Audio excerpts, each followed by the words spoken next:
Hello, sopite hona bon cha vin de khopha tu ni avelen ki motor kin hoiten Q&A Donbut na in nei deu hita in tu ne question in dong hi hi ai le question no mong hi son thumi sa ba hi in question in dong azo si chunga ke pa thu I phung vin video he pana panin asai cha dei na ve pi vin lang ahong lu tha hon jong lung si nin like share subscribe ho ni na bor pi kit vin tia ka hin ti mon hin chule tu hin thu tam pi sei lovin Q&A Donbut na na nei pai jing tau te o boilin akitin aman question en do ho hi na spen hin Donbut katim ken kan do nom chu question number 1 na khut na kyang ho hi na pin pi ham o na ki pat na so tam question number 2 na pin pi so pi za na nei ham na me izat posar izat na hi u ham nang hi izat chan na hi question number 3 hoi na ke sam chole na sam hi ipizia na tan jing ham ka thu do zo sinin do put de ji in ki pa thu kan se ji kan ngai sang the e hung ma char jing o so pi ten ki pa an the jing e boilin question hoi ta ta nin do jin chong ki pa thu kan sen question number 1 na chon na khot na kyang ho hi na pmp ham o na ki pat na so ta ma tin na khot ki kyang ho hi ka pmp hi pun ka ki pat na hi aso tan kum thum ka hi ai kong ki pat hi chule hi chi hi dam mo na ji hosi typhoid hosi ham ai lo li pi ham polio ham ka he pon na choi hoisel no kan he ta pon kan yo lai hi ji chun ka pin pi bang hi pon ka ki pat na hi kum thuma ka ki pat hi ti cho chom lama kain don bot hin ten question number 2 na pin pi so pi izat na nei ham no me izat pasar izat na hi u ham nang hi izat chan na hi ham atin na pin pi so pi hi ka so pi ho hi mi gup ka hi vin pasal thum na mei thum ka hi vin chule ke hi alin langa pana isim le athum chan na ka hin aneu langa pana in sim to le ali na chan ka he question number 3 na hin hoi na ke sam chule na sam hi ipije ana tan ching ham atin na pathin thil sim khada ki ji chun mi tabang di zo hi zong le hoi ka ki sa ya ji chu pathinin ama lim le mel po ai sim hi ji chun hoi ka ki sapoi ki tia ki ti hen lang hele pathin lungoi lo na jong ki se khathe ji chun hoi ka ki sa in chede na sam hi ipije ana tan jin ham nice question hi hoi mama jing kasam hi ipije aka tan ji ham tai le kasam hi asawa hi le kalu chang hi ana ji in khat ve chu sam saw ka dei ji chun ka huai jan hi le ka ta sa jong ha go leu jing na ja chu kasam hi saw thei lo hin jong le ka ki jan le thei poina ka ki jan le thei lo ja he kasam hi ka tan chom ji hi in ana ki he thi moten na ke sam saw ka dei lo hi pon ka de a ka dei hi in kasum ahung saw thi ma pat le hin kalu chang hin na pan ji tan na I pi ji han wang ka he poi ka thu do zo si ni hin don bu de ji in ki pa thu kan se ji kan ngai sang the hung ma cha jing o so pi ki pam le jing e boilin question hoi ta nin do na chunga ima cha ki jong le ni hin ngai sang ji in ke ki pa le jing e ken kan do nom chu question number 1 LWHS nigel do zilo hitam tu bung le ya cycle accident lai chu question number 2 na ko na keng dei banga na man thei lo hi I chana again thei pm ne khat bi hin se yo question number 3 na mel ka mule mele ho ko chu gudia kan zol do zo lo ke gel do in kalung hel valley number 4 na ipidia le kha sim na nga hitam alung tup chan na thun zo lo hi ipiji ham question number 5 na namin hing sel ka het nom e kum tam ta ena ki bo wang obin namin ka he nai poi na kam thip ke ham ka ti le na pau thei tan ke pa ong valley A ma nhiều like best friend A plus B plus C này na cái hồi hi lôi trả thum cái hi vin question kan don bút masangin na lôi trả thum cái hi vin để cho A plus B plus C ya he kan cái câu hin A chu ka lôi khat hin B chu ka lôi khat hin cái C chu cái hi cái na ya chu kan cái câu nào hin long hel om le jingen question number 1 na he LWHS nigel do zilo hitam tuibu tulbung leya cycle accident lai chu ten ke gel do zi school ki khana hi sai kala ki hung ji hin sai kala khong ki pu hon le to bong le ya hon ka accident honin so ahin se na hin kalung hel he jing ke jong question number 2 na hin na khut na kiang de banga na man thei lo hi isana again thei pm ne khat be in se yo tin na sai ta di ham na chi hi khut le kiang de banga ke mang thei lo ti chu ko ya ni nga jong nop lo de hin ahin le ke hin an hang pin ka ha sat na le ka gen thei no hi ka sei nom be ji lo hin ahin lai sa question na zaw ja he ka hin se te te ngai tan na ha sal he ji chu ji nom na to nom tham no ma ke nei jong le I khut kiang hi de banga ke man thei lo ji in ha san le ta ke to ji in abang le ke ngai sit na kom jong om ji in abang le I ke su na kom jong om ji na jong le ha sa dan hi sei di hi le ni phumang ke sei zo lo mai thi na ja cha ha samong mong ji ti cho chom lama kain don bu thing tin question number 3 na hi na mel ka mo le me he ho kol chugu dia kan zor do zo lo ka gel do in kalung hel vale lunggel the jing e chang school soti ni ting la hen me he wan kol chule lin ta he na bol zu hin cha su loi ho to ka ba to ji vin amon jong all in sub ji vin a chi da tin cheng wa in pu ji vin pu a ke ngai na jong e pu vin kai thei a ke ngai na jong e kai ji vin da chu loi la pai te ngai lu tai na sino hin he chini chun kol chu hi gu te atin ke hi ka na nom pon na aji chu mi thil gu ding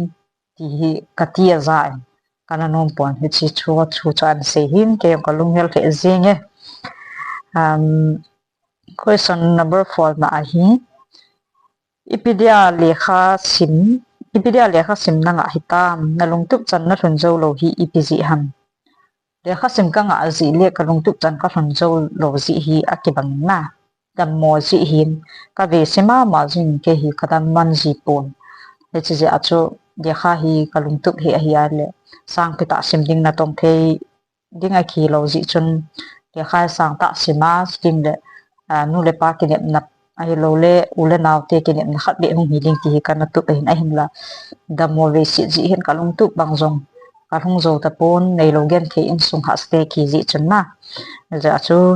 de kha sim jong ka nga ka lung tu jong ka thun zo lo hi tai cha chom la ma khain don bo the hin ten question nga la hin na min thing sel ka het nom e kum tam ta ina ki bo bang ovin na min ka he nai pol na kum so ta ka na ki bo bang ma he ka min he an he nai lo di hin pathin lung se ni mi ngai lu ka changin min ta min khinga he e ko hi om be lo sin ken jong ka ke hai mel di jin question na hung zaw ta he le chun tunai kan se an hain ka min thing sel ka min ta ka pin de sa ta e na phut pi cha hi le na phu pi cha hi le hoi rabik a hi in ai chi ka pinu hin rabika ai lo le bibi kya he ko dinga hin na min sa hin ai la in sumi nu le pa ko sumi loi lu ngai lu ki chan ji chun nen za chong chu ma in ko vai le kamin ta hi koi man an he ta pon na ni ya chu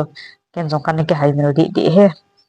na kam thip ke ham ka ti le na pau thei tan ke pa am vale ke man yo lai best friend a plus b plus c ka kam man thip ni ni dang a chun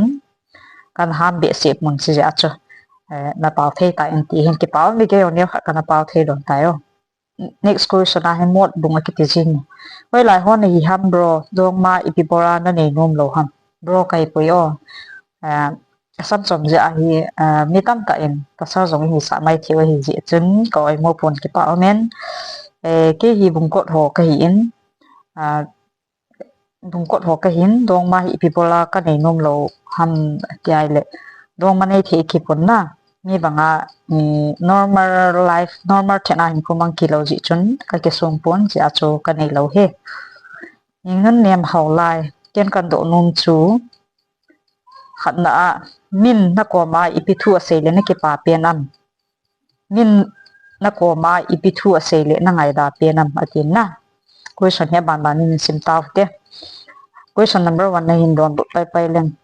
min ka ko ma hi ni pithu sei le ka ki pa pen ham na ki pa na pen che hial le e sei phat dio jong ka dei pon na ki pa cha jong ka dei pon ka dei pen chai le thu hi i pilam hi le a hi di dol be ma min ก็มาคุยสนตาไอโรเลทูโหฮีอะกิโลมโหไอโรเลอะดิดอบิมามินอีก็มาทูเซเลช่วยก็ไงนุ่มจินนะอีพิติเซทำเอ็นอีเฮ็ดพะโลเบเบอะฮิโลเลไออีมูพะโลเบเบโหอีกิดมโหเฮไอเลก็ไงดาจิงจินจิสุกัดวันบุเทโลนิงก็เฮ็ดพะโลทิลสุเกนยองก็เซนุ่มโลก็เฮ็ดนุ่มโลไอจิงนะมินนะก็มาอีพิทูเซเลนะไงดาเป็นนั่งไงตาเปียนอ่ะมาตีนก็ไงตาเปียนเสร็จเลยขัดเกลียมนัทูโหฮีก็ไงตาเปียนนะซุ่มเต้น question number 2นะเห็นหัวน่าให้มิลเทโลหะสัตว์นั่นเละน่าเห็นหัวน่าให้มิลเทโลกิปานะอีปีหันน่าเห็นหัวก็ให้มิลเทโลหะสัตว์ในเฮียเลยนั่นเดียฮีเล็กยังหัวนอมาร์ตาคิวมเทโลนะเกมเทโลว่าอีเดย์บางนาตองเทโลลิจีนุ่งนมอากิจิเทโลฮีเป็นหัวฮีก็ให้มิลเทโลหะสัตว์ในหินจึงแล้วก็เห็นหัวกิปานะก็ให้มิลเทโลก็กิปานะเปลี่ยนช่วยเฮียเลยสดปิตาลำสดเทโลว่านักกินุ่งหินกระทินนุ่งซิซาลินเอ็นสุมีเตียงเอ็นเจนูบินไอหิเลยมีบางส่วนอีเดย์ดีน่ากิจิโซฮิซงเลยจุนเละเบกิทัดโอเทไอโลเลย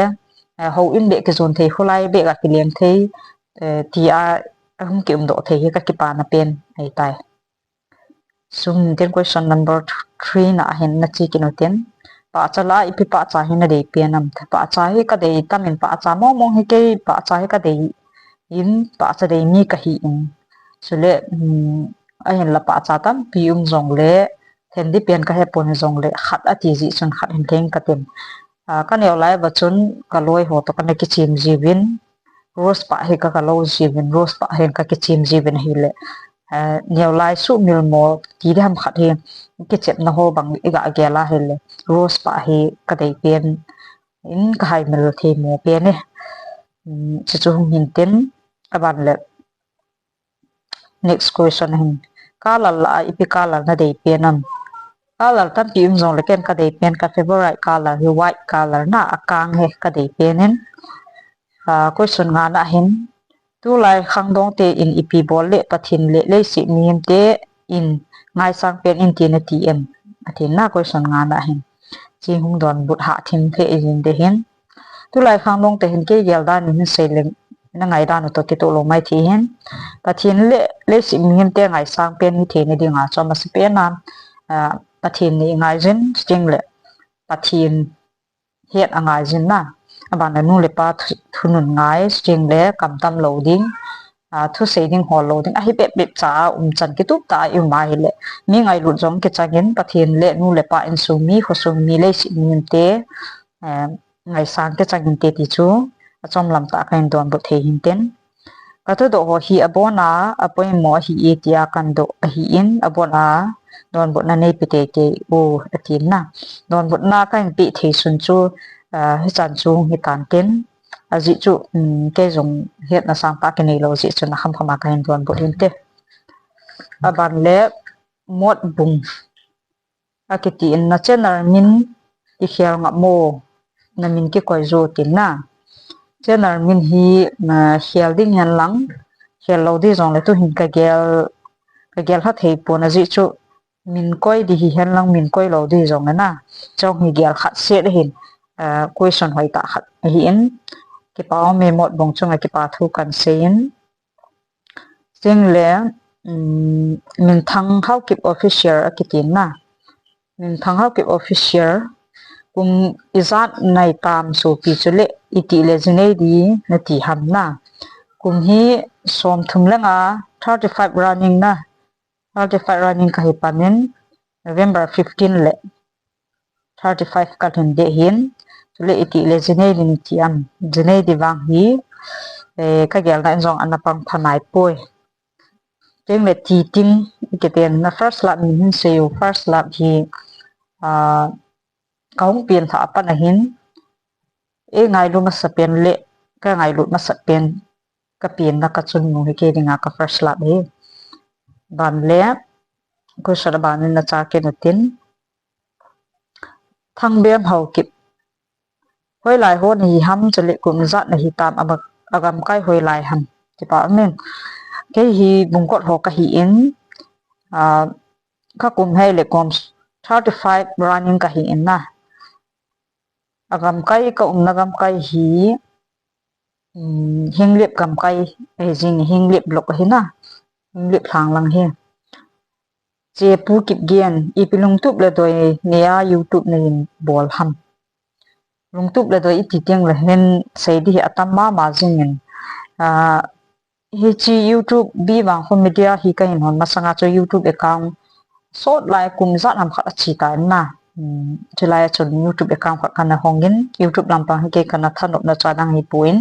sumla pai mu la ding zong he kana gel pha pona ji cho video hoi hi ena koi tu zia he la kum za chaw ham khat le in ve na hi le lung hel om le jing ji in mi nu le pa u le naw loi le kul amul lem sa ho lim ho jong tam pi ki mu jin hoi ta video hi koi tu ma he le age lu nei ma jing e ta hi youtube hi kana chi pi hin chuban le ni chi youtube hi ka bola pa na hin video hi ka account lu ya chong sun tam pi kana koi do in e chi ka lu the ta lo wangin account lu chu se pon na chi video chu ka bet phat le hin ke yong ka lung hel he jing ji en ni za tham khat in zong in na vet wa ilung hel pi video zong kata sanin i phat chom video zong kata sanin na ja chu youtube hi ka in chi pi hin ke gel da na hi kalung tuk le ka doi hi thil ho ka koi tu na ding le ke ma ke man san ho ka koi tu na ding le ma ba na zong hi sumne pai mu na the hi zong le phache na le chu chi ja achkan ke bol he next question he kim misao aketin ken kan do num chu khanna hi ipimai nu na mana hi banga na fresh the ji ham atin na fresh the ji na hi ham atin question number 1 hin don bo pai ten mai nu hi kanewa pa hin mai nu hi kamang khapun kamang khabe se pun kamang khapun kitile chun eltor mana loile ko hon khat ve to ni ve to in nu piu la chun hi bep na lai ding a hi in mai nu kitimo mo ke cheina eyebrow lipstick ting le powder azat chat hi tu ni chanin kamang khai hi lai jin ken kaman pen sui pi ham tai le face wash na mai phit na chu kamangin siteng le sam thau hi khat vi la ka kin mu jin stian ni bo chu ke che na la kana man hin ten fresh nei sa jen ka ki pa e question number 2 na ibisa na du pen penam sa hi ane the bi siam lo wangin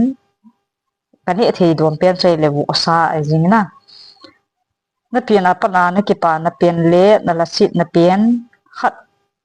khat hin se yo atin na lo wang chung kana seitan ka pian apa na ka ki pa na pen chei le lam zo the lo wa ko ma ko hung ki jana lam kan zo the kit hi ka ki pa in sting le kala sit na pen chei hi le ipi na pa na hi tia hi December na December a keeping jing hi la son gyal dan khat hin December a zong keeping lo dam lo ji a ta banga hin ki hi chi kala sit na pen ni tan ke question number 4 na restaurant cd chu na tha si hitan restaurant cd chu na tha si hitan ken chi hi lungsit ta question a hi in le chi question hi kan don bu na sangin a thu hin sei lang kaloi te hi ta in dong nu he ama ho lam zo the lo hin seng le kaloi te o khat miss kim na ta in dong nu miss kim hi in ke ho hi loi executive jin ka ke na so mo ta ja hi loi executive hin miss kim hin miss kim hin ke ho cheng thum hi ni bang lo chi ka hi win mi ho hen restaurant ane the tu ane ho thu hi ka sei ji bin e ho jong khat be he chiu te ka ke ti bin za be ham khat hi ka ki go ngo bin hi la kai tho de loi pu tho de loi jong kom je wa chun ka chi do the nai po min igela le ne za jong o ma lung si jong o ma pu na jong o ma om hin hi chi chung hi question hin kaloi no miss kim hi ya le de bangalam zo the lo a chi de jong le mi ni in ke kai tho a chong chu a normal ho na a fer the ho na kai tho de na line kal bi wa jong kal do the lo hin ama to miss team cha ya le miss team nang sa kyang lang boy hin ke ong ka kyang lang jong boy ka hulang jong boy hin hen la khat be ne khom mo te chi hi khana lung tu mu a hi in ai katha se nai pon iki muting wala ichi tho tho du hi ti chu ka hin se hinten kaloi te nin jong ana vet hona hi le ana thasion hin lang iki mu tiang leo koi thala thiu mamna ikela wa khat ve chu restaurant a chaw ham ai lo le pizza ham pi ham ni ne le ka ne tho di phe o to ding tam pi ka nei na lai but adang ho to din koi ta ngi ki pam the zinge restaurant chi di chana the sanai hon hi o yong ka tha sanai po yo ka nga le bana hi next question na hi ning boy thim kit gen ipidinga hi banga hi min nang mi ngai lu na chana min na ho sa ji ham atina ka poina chi ipizia mi ngai lu ka chana pizza miniti ho sa ham la kidang ka sa ji hi ken zo ka gel to sela le kidang ka sama ma jin mi ngai lu ka chana le mi ho sa ka chan noi ke hila mi phavel bol jong ka hi pon sing le mi banga ka kan oniama ai ro le mi lung ho la ai ro le mi to le kha ka tong thei jong ka hi pon hi wangan min e ngai lu dan hi ka gela he le ka gel to thei pen choi le pathian ngai lu ka changin pathian chu ngai lu da hin pathian ngai lu te chun so piu le naw sting le nu le pa loi le go la ngai lu ting mong he na ji chun pathian za la ichi pathian thilpi kidang ka chan na ta khat hi mi ngai lu ka chan na le mi ho sa ka chan na ho hi a hi in ka loi ka gol hon zong tu ni chan in zong chini bong noi hin ka poi mo hin pi zong le thing hang kam bil la a kim wangin e hin that jing win a hi le hi so ke thri lovin ho sung veng sung a hi in sung a hi in ka chi na zo si a zo mi ngai lu ka chang chi pathian thilpi kidang ka chan na ta khat hi ti hi ka gel to in ji chun e ngai ro ho zal jong pathian ka thang ba le zinge ti pa me question hoi ta nin do zin arbat ka hin do nom chu hi le do de zong ka het di pon question number 1 na hin an se me la ipime na du pnem atin question do de hello sa in do ji in na chonga ki pa thu kain se an che hi rang pin khane thei su ke na hin la na du pian khat ati ji chun then tum di pen jong ka hepon a hen la khat in seng ka ten de che hi atong khona de che ata pa khoi lo adong pa hu chi pa hu khane thei dom tenin ani na hi na subscriber ho chunga na lung thai na ma thia na subscriber ho chunga na lung thai nam na ki pa nam na ki pa le na ki pa na thu chon cha hin seng ni nge nice question but ka subscriber ho chunga hin ka ki pa ma jing in ka lunga ki ne na aji chu youtube khong ki pa te la hin 0 subscriber hum ki panding ithi ta jong le ki pen ta hin 100 subscriber jong ka mo zo na dem ti hi ka ki gel hin a hen la ka gel kal wale mi ngai lu ka changin ka gel pha lo ke in 3k var na subscriber kan ne chun kirang ka sa in ken jong mi ade ngai ma cha hilo hin kya tingin asang mo mong tan na 3k hin hong chu aji chu mi he the jong ki hello content ho jong mi dei bang ki sim do zo lo hi ji chun mi ngai lu ka chang mo mong in subscriber ho ke hilo min ka viewer so zo si chunga jong ke pa thu sang ta khain thu nge banin question banana cha kin tin ken kan do nom chu hi le question number 1 na hin gen theina le ha san na nei lo banga hin khuna man the hi epg ham ka hin pa cha the e atina question number 1 nice question cho hoi ma jing mi min gen theina le ha san na hi akine su ke jin min jong anen ken jong kanin na a hin la ken ka gel chu phan tai le gen theina le ha san na nei lo banga hin khu ka man theina aji hi a hi a hi le ikia si na ai lo le ikengai si na lunggim ta ki pa lo ta hin hu iman ting min ita sa lang so in ting le ki gen thum ja chu chan chunga lungoi ding a hi tia hi pathina ko na chan chunga lungoi ding ka chan jo si ka lungoi pi ding hi ti ka ki gel ha pa na hi gen the na lungu in tan pi jong le mi mit mu ding in na mi mit mu ding bi a mai khai sel le ki pa ta hin khu ka man sing he ti cho chom lama ka in don bu thi hin tin ni na classroom question number 2 na he classroom na hana je na ka ji chune gel do lo ham sa pa to kan ha boy pg hon ban atin na si ngel la ya classmate ho hi in ne khu sit lo na a hi in ki pa le jing in hana je ka ti ting la hana khalo hon hana chi ta bang ham het lo mai theu hen ha le jing in hana chu classroom sunga chu koi uma koi towa koi ding ham chi jong he phalo hi la kanaka jing ji hin na cha chun oiza pule ka teacher pau ka sar pau le kaloi nu e na boi pi ji in ka gyal do ting la tu ni chan ni jong na chung hana ki pa na hi sang the ji ni na mel question number 3 na mel ka mole niaw la in human ho ka gyal do jin again then ho pathin in na na hin le mai hen kan ngai sang ji ni atin cái pa gen the nai ti teng le gen the na gen jing na gen the no ha se lovin a thai hong ma cha jing o boy ke ma nei ngai sang jing nei hu sit lo from kolkata te na ke pam le jing nei hu na ho boy pi na za la tu ni chana hi chan hi ke thung the hi ke pa le jing e ba na hin thing hang me la singzol na du mon lai am it's me joy kim cycle atin na singzol he kana du moran lan chu a sei ji jang jong pon mi ho to hong ki koi ho ma hi zol le a mi ki koi ho mo yang chu kana mu da tha ji na a hen la te so ho thu sei ki thole a ma he ai nei ta bang a he ati gen tu hin wang